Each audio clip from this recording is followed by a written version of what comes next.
185 mil mortos em uma única noite. Nenhum exército inimigo, nenhuma praga, nenhuma catástrofe natural. Apenas silêncio. Que poder na terra poderia realizar algo assim? Os assírios eram mestres na arte do cerco. Haviam dizimado impérios inteiros, subjugado reinos e esmagado nações. Mas diante dos muros de Jerusalém, encontraram um adversário como nenhum outro. Não em combate, mas na escuridão da noite. Que força poderia aniquilar o exército mais temido sem sequer disparar uma flecha? Hoje, queremos te levar de volta a um momento sombrio da história de Jerusalém. Suas ruas, antes consagradas ao Deus Altíssimo, estavam agora repletas de ídolos pagãos. O aroma do incenso subia aos céus em honra a deuses falsos, enquanto o rei Acás, pai de Ezequias, afastava cada vez mais o povo do Senhor verdadeiro. Da janela de seu palácio, o jovem príncipe Ezequias observava com tristeza enquanto sua nação se curvava diante de estátuas sem vida. O majestoso templo de Salomão, que no passado ressoava com orações e cânticos de louvor, jazia em um silêncio desolador, suas portas fechadas e esquecidas. Mas Ezequias não era como os outros. Enquanto muitos pareciam ter abandonado sua fé, ele se agarrava a cada história que seus mestres lhe ensinavam. As façanhas do rei Davi, que venceu gigantes com sua confiança em Deus. Os milagres de Moisés, que guiou Israel através do deserto. A fidelidade de Abraão, que confiou no Senhor acima de tudo. Para Ezequias, essas não eram apenas histórias antigas, mas relatos vivos que o enchiam de esperança. Dia após dia, ele via mais templos pagãos sendo erguidos nas ruas de Jerusalém. Seu povo havia esquecido sua aliança especial com o Criador. Estavam perdidos, como ovelhas sem pastor. Então, tudo mudou. O rei Acás morreu e Ezequias subiu ao trono. Apesar de sua juventude, ele sabia exatamente o que precisava fazer. Seu primeiro ato como rei foi caminhar até o templo de Salomão e ordenar que seus trabalhadores abrissem aquelas enormes portas trancadas.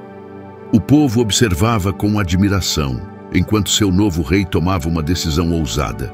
Convocou todos os sacerdotes e declarou: purifiquem este templo, removam tudo o que não pertence a ele. Voltaremos a adorar a Deus da maneira correta. Dia após dia, Ezequias se dedicou a restaurar seu povo no caminho da verdade. Ordenou a destruição de todos os ídolos.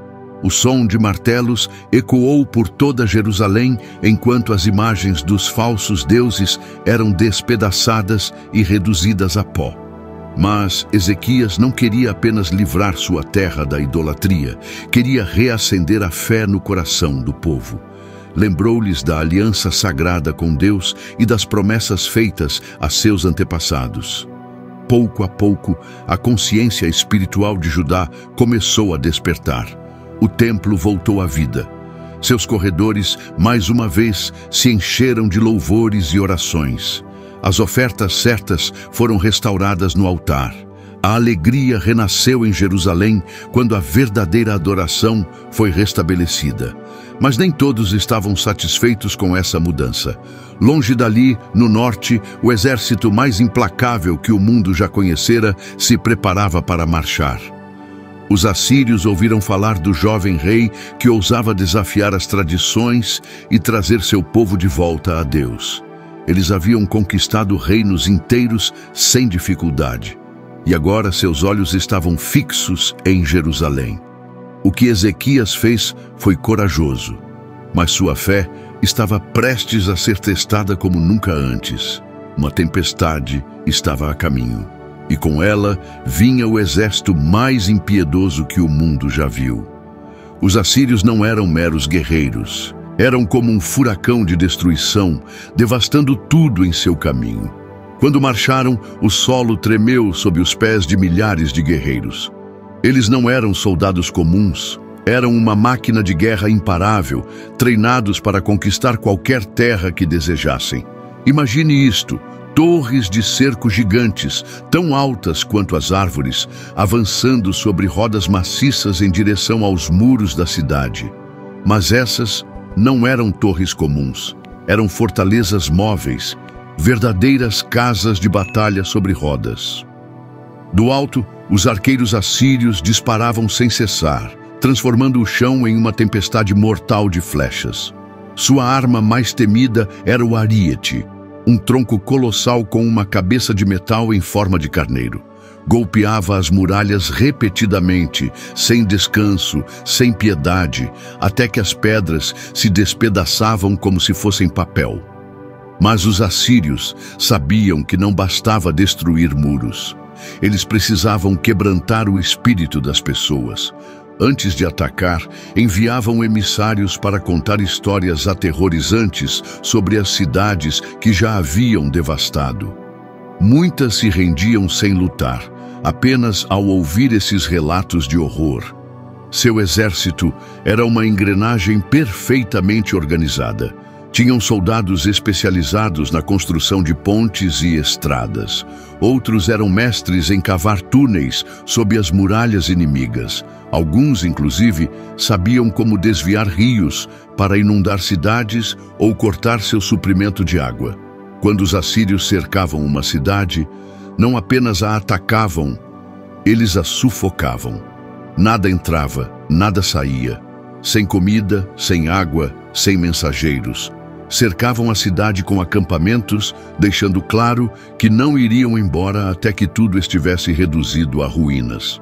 Suas flechas não eram comuns. Eram tantas e tão certeiras que, quando disparadas ao mesmo tempo, o céu escurecia, como se o sol tivesse desaparecido. Sua formação de escudos avançava como uma montanha de metal em movimento, impenetrável, implacável.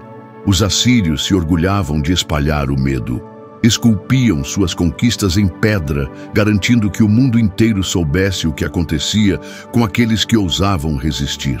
Seu rei, Senaqueribe, fazia questão de exaltar seu próprio poder.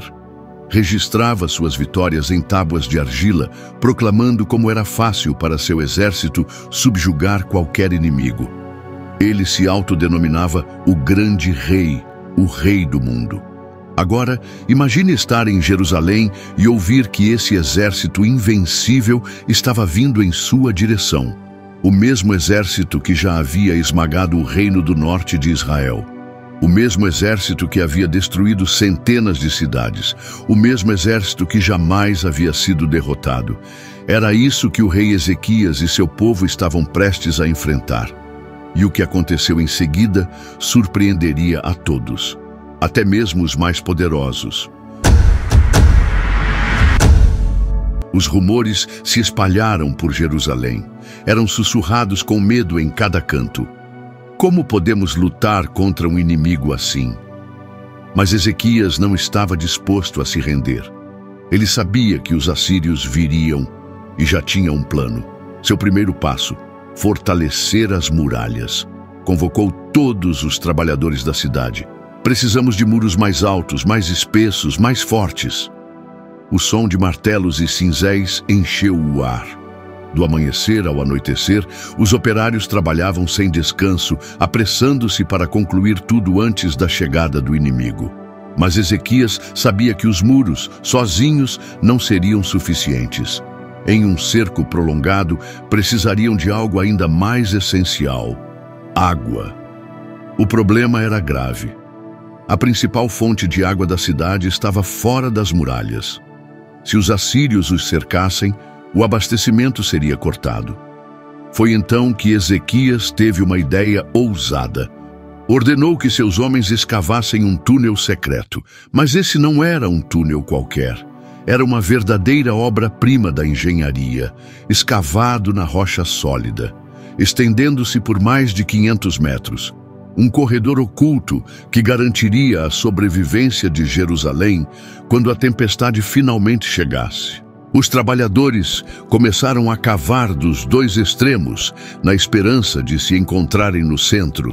Era um trabalho exaustivo, mas eles não pararam. Sabiam que esse túnel levaria água de uma fonte fora da cidade diretamente para Jerusalém, garantindo sua sobrevivência. Enquanto alguns escavavam, outros se ocupavam em reunir provisões. Ezequias mandou fabricar selos especiais, hoje conhecidos como selos LMLK. Esses selos eram estampados em jarros cheios de azeite, vinho e grãos. Cada jarro selado representava alimento garantido para os tempos difíceis que se aproximavam. Toda a cidade trabalhava sem descanso. Alguns fabricavam armas, outros reparavam construções antigas. Cada pessoa tinha um papel fundamental na preparação para o cerco iminente. Ezequias caminhava entre seu povo, encorajando-os. Sejam fortes, não tenham medo. Sim, os assírios são poderosos, mas o nosso Deus é ainda maior. Dia após dia, Jerusalém se transformava. Os muros cresciam, o túnel se estendia, os armazéns se enchiam. O que antes era apenas uma cidade, agora se tornava uma fortaleza. Mas Ezequias não se preocupou apenas em reforçar as muralhas e armazenar suprimentos. Ele também fez questão de fortalecer os corações do povo. Lembrou-lhes de como Deus os havia libertado no passado. Falou sobre Davi vencendo Golias, sobre Moisés abrindo o Mar Vermelho. Essas histórias reacenderam a esperança na alma do povo. Ezequias entendia uma verdade fundamental. Sim, precisavam de muros sólidos e de provisões abundantes, mas acima de tudo, precisavam de fé e coragem. Os assírios eram mestres em espalhar o terror, fazendo com que cidades inteiras se rendessem antes mesmo de lutar. Mas Ezequias estava determinado a manter o ânimo de seu povo elevado. Ainda assim, uma dúvida pairava na mente de todos. Seria isso suficiente? As muralhas resistiriam contra o imparável exército assírio? As provisões durariam em um cerco prolongado? O túnel de água funcionaria sob ataque? Mas, acima de tudo, Deus os protegeria mais uma vez, como fez no passado.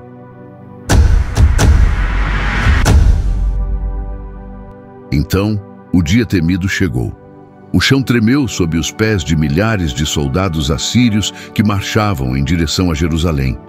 Do alto das muralhas, o povo observava apavorado. Lá embaixo, o exército inimigo se estendia como um oceano de espadas e escudos cercando a cidade. Mas algo inesperado aconteceu. Os assírios não atacaram imediatamente. Em vez disso, um homem deu um passo à frente. Era Rabsaces, o comandante assírio. Mas ele não veio para negociar. Ele veio para espalhar medo, e fez isso da maneira mais cruel possível. Não falou na língua dos reis. Não usou palavras refinadas.